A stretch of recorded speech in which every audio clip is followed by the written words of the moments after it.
Pernah nggak sih kamu bingung pas dihadapkan sama banyak pilihan yang kelihatannya tuh sama-sama bagus? Mau itu pilih HP baru, paket internet, atau bahkan tempat liburan. Tenang, kamu nggak sendirian kok. Nah, dalam beberapa menit ke depan, kita bakal belajar bareng-bareng cara jitu biar nggak gampang terjebak sama iklan. Yuk kita mulai. Oke, coba bayangin skenario ini ya. Ceritanya, kita ini satu rombongan kelas yang mau liburan perpisahan ke Jogja. Nah, tugas kita simple, milih penginapan yang paling pas dari 3 iklan yang berbeda. Tentu aja, ini bukan cuma sekedar milih, ini soal gimana caranya kita bikin keputusan yang cerdas. Coba deh, lihat dua iklan ini. Yang satu kelihatannya modern dan praktis banget ya kan? Satunya lagi nawarin kemewahan. Wih, lengkap sama kolam renang. Kalau dilihat sekilas, mungkin pilihannya udah jelas. Tapi seperti yang bakal kita lihat nanti, penampilan itu suka menipu. Coba deh, dari feeling pertama aja, mana yang langsung bikin kamu naksir? Yang pertama atau yang kedua? Simpan dulu ya jawaban kamu. Nanti kita lihat apakah pilihan itu bakal tetap sama setelah kita gali lebih dalam. Oke, sekarang kita kenalan dulu sama 3 kontestan kita. Ingat ya, tujuan kita di sini bukan cuma nyari yang paling murah, bukan. Tapi nyari yang harganya paling sebanding sama fasilitas yang kita dapat. Istilah kerennya tuh, nyari value for money terbaik. Nah, itu kuncinya. Yang pertama ada Pesona Malioboro Hostel. Harganya Rp400.000 semalam dan kamar ini bisa buat 4 orang. Kelihatannya bersih, modern, dan katanya sih lokasinya strategis. Oke, not bad. Lanjut, ada Ambar Rukmoin. Wah, lihat deh harganya. Paling murah loh, cuma 300.000 semalam dan bisa muat 6 orang. Ini pilihan yang menggoda banget kan? Apalagi buat kita yang perginya rombongan rame-rame. Dan yang terakhir, Grand Tugu Heritage. Dengan kolam renang yang cakep banget itu, harganya Rp375.000 per malam. Tapi cuma buat 2 orang. Dari ketiganya, ini sih yang kelihatannya paling mewah ya. Oke, ketiga iklannya udah kita lihat. Tapi, jangan buru-buru mutusin. Ngelihat gambar doang tuh nggak cukup. Sekarang, kita bakal pakai satu metode yang lebih sistematis biar keputusan kita nanti benar-benar tepat sasaran. Nah, ini dia intinya. Ini prinsip yang harus kita pegang. Bukan nyari yang termurah, bukan juga yang termewah, tapi yang ngasih nilai terbaik untuk setiap rupiah yang kita keluarin. Harus sepadan. Dan alat kita buat ngebongkar ini semua simple banget tapi super ampuh. Sebuah tabel perbandingan. Dengan tabel ini, kita bisa bedah setiap detailnya dan nemuin apa aja yang sebenarnya tersembunyi di balik iklan-iklan tadi.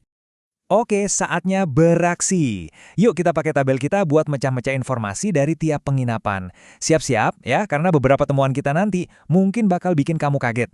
Semua iklan kan udah pasang harga ya. Tapi pertanyaannya, itu harga final yang bakal kita bayar bukan? Iklan itu sering banget nyimpen detail penting di tulisan yang kecil-kecil. Yuk kita jadi detektif sebentar. Dan bingo! Ini dia petunjuk pertama. Lihat deh, ada tanda bintang kecil di iklan Grand Tugu Heritage. Di situ tertulis, harga belum termasuk pajak sebesar 21%. Nah loh, itu artinya harga Rp375.000 itu bukan harga akhir. Ini jebakan pertama yang sering banget kita lewatin. Lanjut, Ambar Rukmoin. Dengan harga termurah, ternyata ada catatan kecil di bawah. Harga tidak termasuk sarapan. Tamu bisa membeli sarapan seharga Rp25.000 per orang. Wah, kalau kita perginya berenam, itu berarti ada tambahan biaya yang lumayan signifikan loh. Nah, ini dia momen ahanya. Coba deh lihat tabel ini baik-baik. Setelah kita hitung harga sebenarnya per orang, dengan masukin semua biaya tersembunyi, ceritanya jadi beda banget. Ambar Rukmoin, bahkan dengan tambahan biaya sarapan, tetap jadi yang paling murah per orangnya. Dan Grand Tugu Heritage, yang tadi kelihatannya nggak beda jauh harganya, ternyata jadi yang paling mahal per orang. Jauh banget kan? Sekarang kita bandingin fasilitasnya. Ini penting banget soal kenyamanan dan privasi. Pesona Malioboro dan Grand Tugu nawarin kamar mandi pribadi di dalam kamar, sementara Ambar Rukmoin kamar mandinya dipakai bareng-bareng. Nah, ini faktor yang penting banget, tergantung gimana kesepakatan rombongan kita nanti. Ngomongin Jogja, pasti kebayang cuacanya yang bisa panas banget kan? Nah, makanya ini juga krusial. 2 penginapan nawarin AC yang adem, tapi Ambar Rukmoin yang paling murah itu cuma nyediain kipas angin.